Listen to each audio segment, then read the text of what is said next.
Hello everybody, Dr. Vasquez here, coming to you live as usual. Right now I'm going to do part 2 of the video that I started yesterday, which was and continues to be my replies to some questions that were asked about, especially about germs, so-called germs, and herpes and things like that. So in the conversation on clarifying, every aspect of viruses, we have to talk about, we don't have to, but one way to talk about viruses is to, detail individual viruses that have importance. And arguably, the herpes simplex family of viruses is somewhat important. They're very prevalent, and they do obviously cause human suffering. So we might want to think about ways to control the spread of them, control the outbreaks that they cause, control the complications.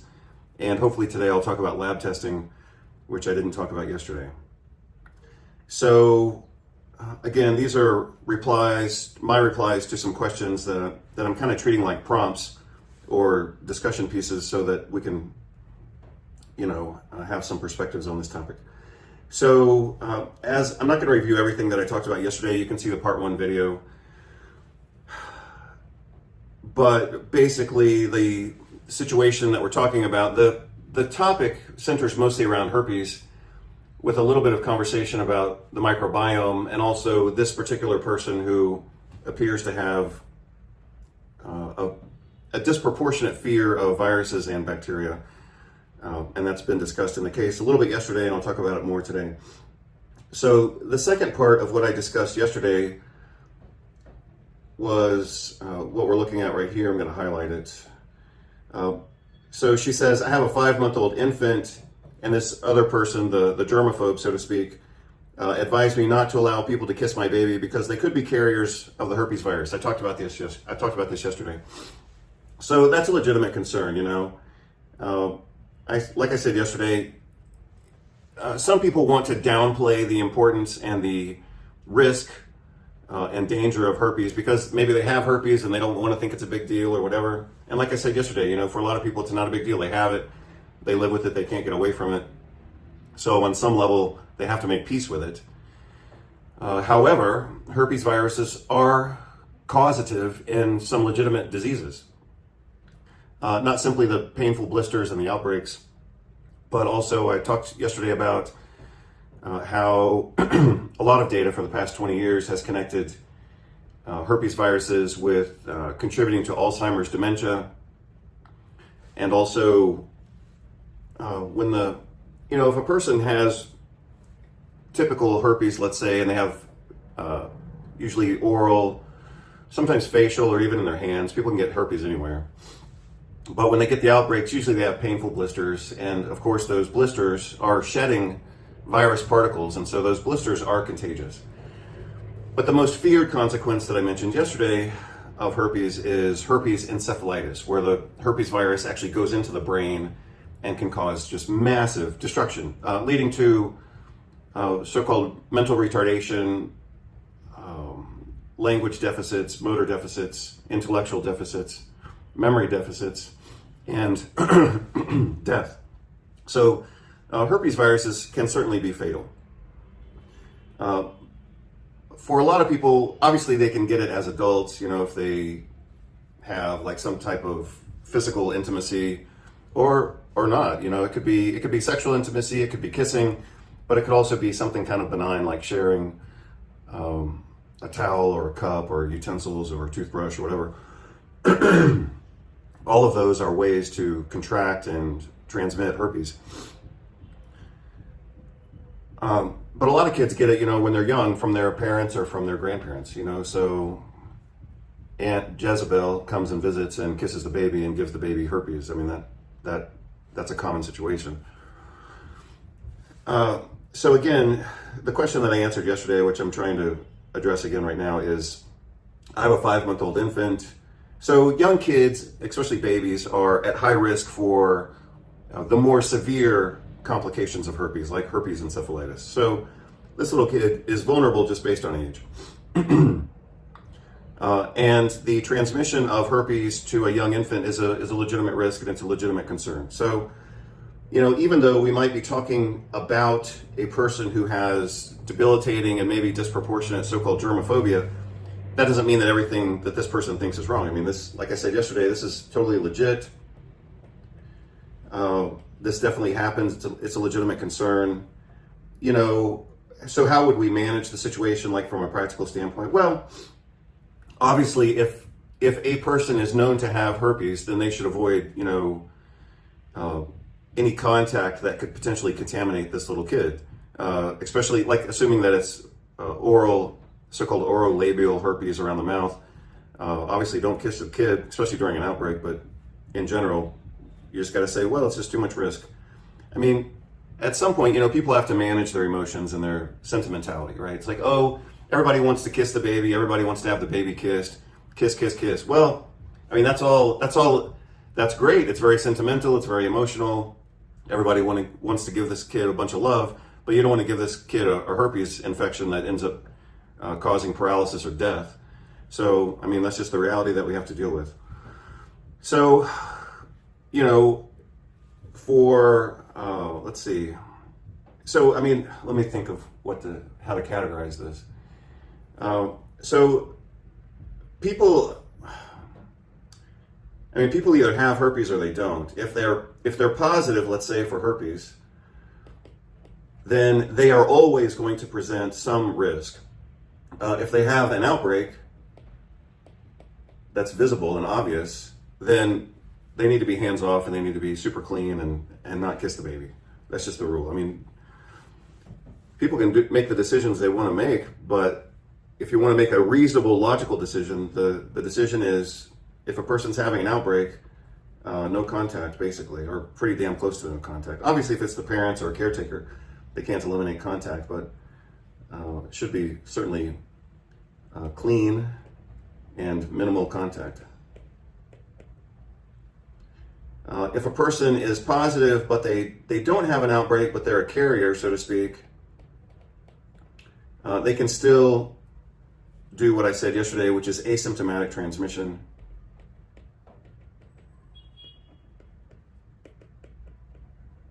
Which means they have herpes, they don't have an outbreak, they look okay, they feel fine, they're socially innocent, and they can still cause transmission.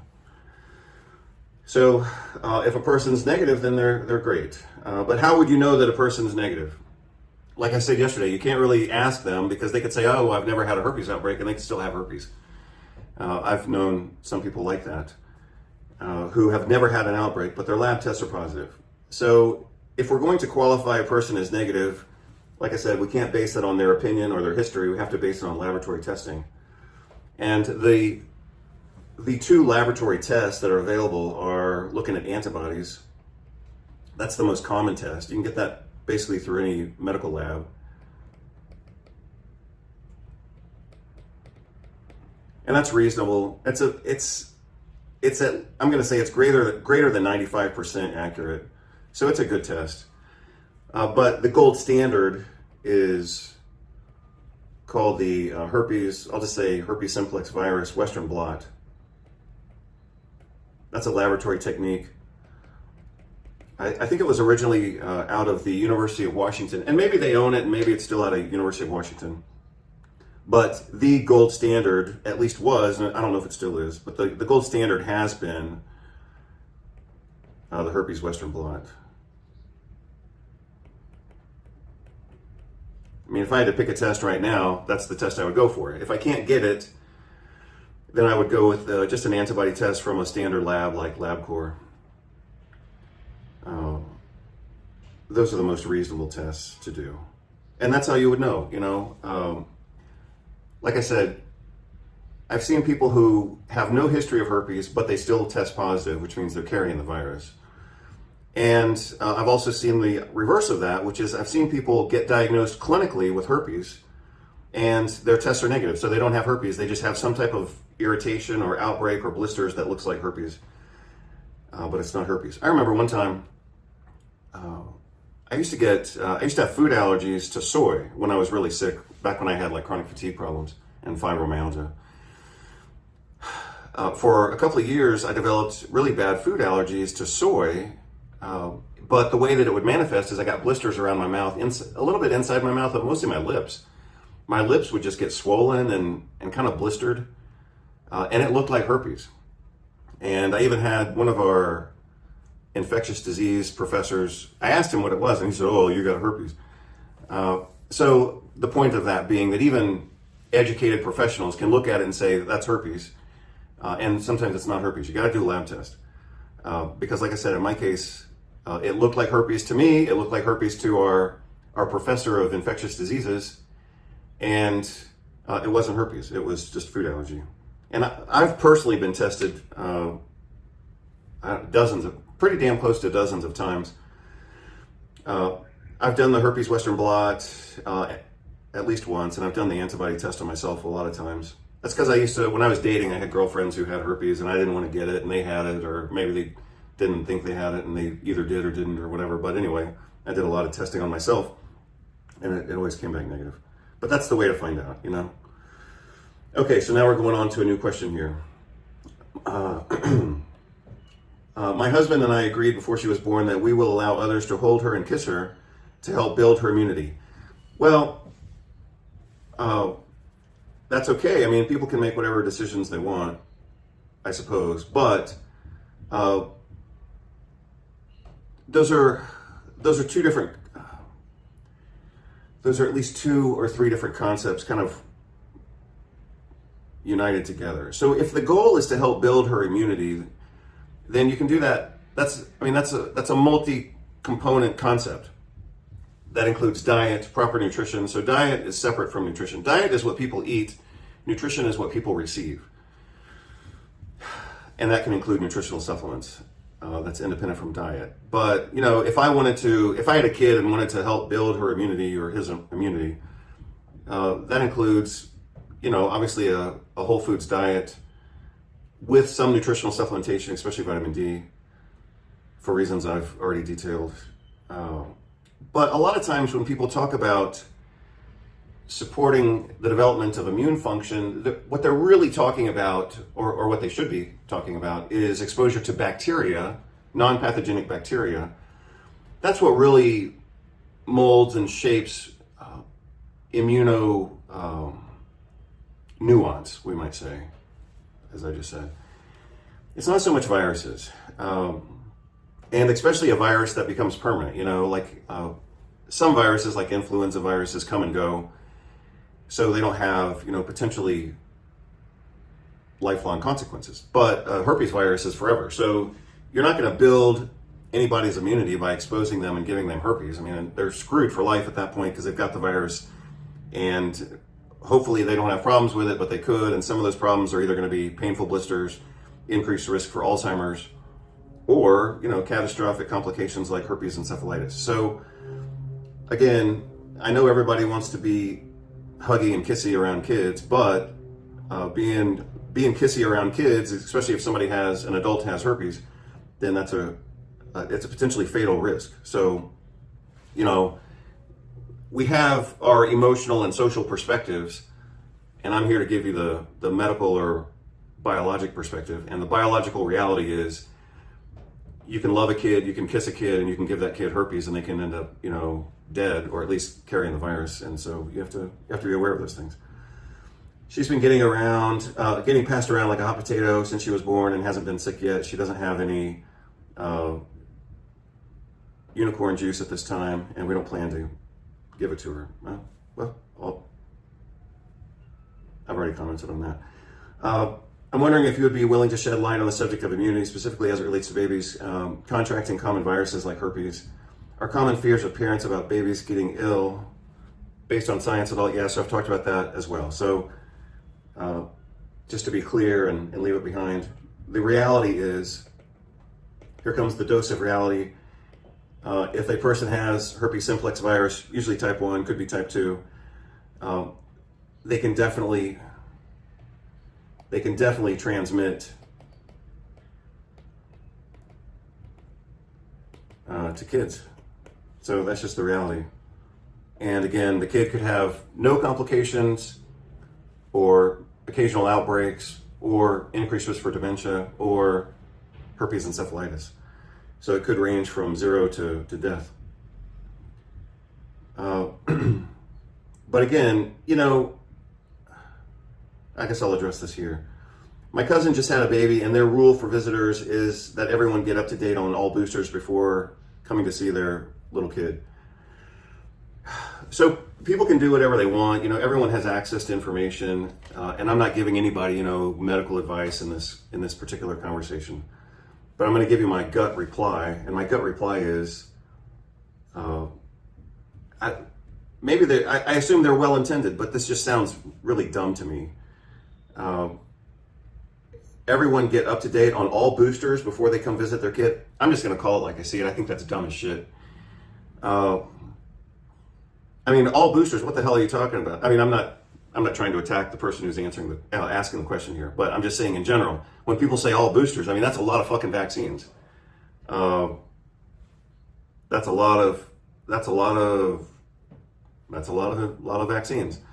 So what? They have to get updated on yellow fever vaccine, and because they could have yellow fever from their coffee that came from Nicaragua, I guess, or HPV.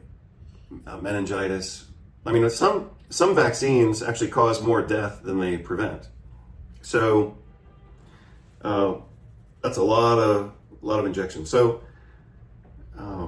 I would certainly never have that policy. But again, it's a little bit of what we might call thought by convenience. Maybe they have great intentions, but they have a dumb way of implementing their good intentions. So I don't know if I should rate that, but that sounds like an important concept to me. So let's assume good intentions. This is probably worth rating. But what we're observing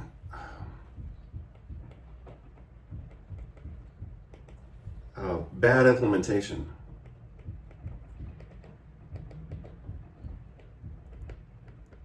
I'm sure you've all heard the cliche, the road to hell is paved with good intentions. So I'm assuming they love their kid. I'm also assuming they're control freaks. That's just my opinion. You can take it or leave it. But, anybody that has a rule for visitors that everyone has to get up to date on all their boosters, like I said before, I just think that's dumb. It sounds very controlling. And it's not the best way to, what's the goal here? If the goal is to have a healthy and happy kid who actually gets to see people, filtering social contacts by vaccination status, I'll say it for the third or fourth time, I just think that's dumb. But again, I'm not giving anybody medical advice, do whatever you want. But for example, if they're so in love with their kid, then why haven't they said that the kid needs to be well nourished or get plenty of vitamin D? That would probably be of more legitimate benefit than ensuring that all the visitors get, vaccinated. So anyway, that's my opinion. And besides that, up to date on all boosters. You're talking about, what are you talking about? 20 different vaccines? It's just absurd. I think I'm not going to address that more. I've already said what I want to say on it. It's just not practical. Is it necessary for parents to police friends, family from kissing, holding babies? So I've talked about that. The risk is legitimate. It might be numerically small, but when it happens, it can be death and permanent brain damage. So, you got your emotional impulses over here, and you got medical reality over here. Social impulses are, we want our kid to be loved. We want to have a great time with the family. We're all going to celebrate this baby. Yeah, that's great. That's social and emotional perspective. The medical perspective is, yeah, that's great. And I'm sure it would do the baby some good to be, loved and kissed. But some of those kisses might be contaminated, and you don't want to end up with a dead baby.